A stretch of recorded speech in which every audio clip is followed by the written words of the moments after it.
నమస్తే, ఎలా ఉన్నారు? మీరు బాగుండాలని మనస్ఫూర్తిగా కోరుకుంటున్నాను. Welcome back to my channel. Karakambadi Renigunta మార్గం మధ్యలో శ్రీ కట్టపుటాలమ్మ ఆలయం ఉంది. కట్టపుటాలమ్మ ఆలయ చరిత్ర గురించి తెలుసుకుందాం రండి. ఈ సంవత్సరం ఇక్కడ జాతర జరుగుతుంది. ఈ వీడియో ద్వారా మీరు కూడా చూస్తారని ఆశిస్తున్నాను. ఈ దేవాలయాన్ని చేరుకోవడానికి తిరుపతి నుండి 10 కిలోమీటర్ల దూరం, కరకంబాడికి 1/2 కిలోమీటర్ల దూరం, రేణుగుంట నుంచి 3 కిలోమీటర్ల దూరంలో ఉంటుంది ఈ దేవాలయం. బస్సులు, ఆటోలు అందుబాటులోనే ఉంటాయి. ఆలయ సమయాలు ఉదయం 6 నుంచి రాత్రి 8 గంటల వరకు ఉంటుంది. పూజకు కావాల్సిన సామాగ్రి అంతా ఇక్కడ లభిస్తుంది. విశాలమైన ప్రాంగణం ఉంది. ఈ ఆలయ ప్రత్యేకత, రైల్వే పట్టాల కింద ఒక సొరంగంలో అమ్మవారు వెలిసినారు.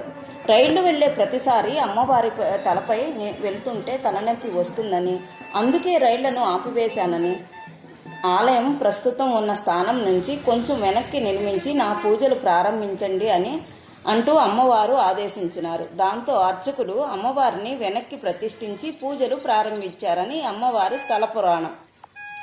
మహిమాన్విత రూపం, కరుణకు ప్రతిరూపం, భక్తుల పాలిట కల్పవల్లి, అమ్మలగన్న అమ్మ శ్రీ కట్టపుటాలమ్మ. శ్రీ కట్టపుటాలమ్మ జాతర వైభవంగా జరుగుతుంది.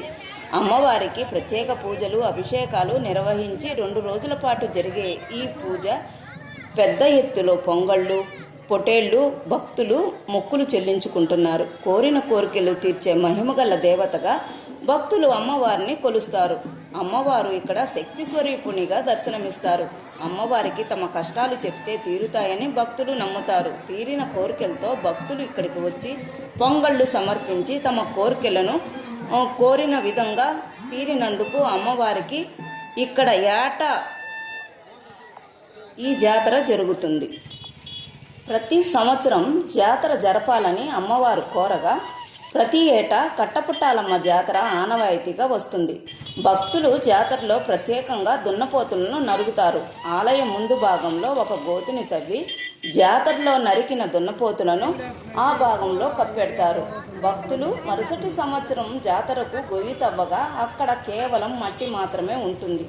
ఇదే ఇక్కడ అమ్మవారు ఉన్నారు అనడానికి నిదర్శనం. కట్టపుటాలమ్మ జాతర ప్రతి సంవత్సరం సెప్టెంబర్ 2వ వారంలో మంగళవారం లేదా బుధవారంలో జరుపుతారు. ఈ జాతర 2 రోజులు ఉంటుంది. ఆమెకు ఇష్టమైన ఆహారం దున్నపోతు. అమ్మవారికి 101 హారతులు ఉన్నాయి. దొడ్లమెట్ట నుంచి నాగహారతి వచ్చిన తర్వాతే జాతర మొదలవుతుంది. మీకు గనుక ఈ వీడియో నచ్చినట్లయితే ప్లీజ్ సబ్స్క్రైబ్ చేసుకొని పక్కనే ఉన్న బెల్ ఐకాన్ని ప్రెస్ చేయండి.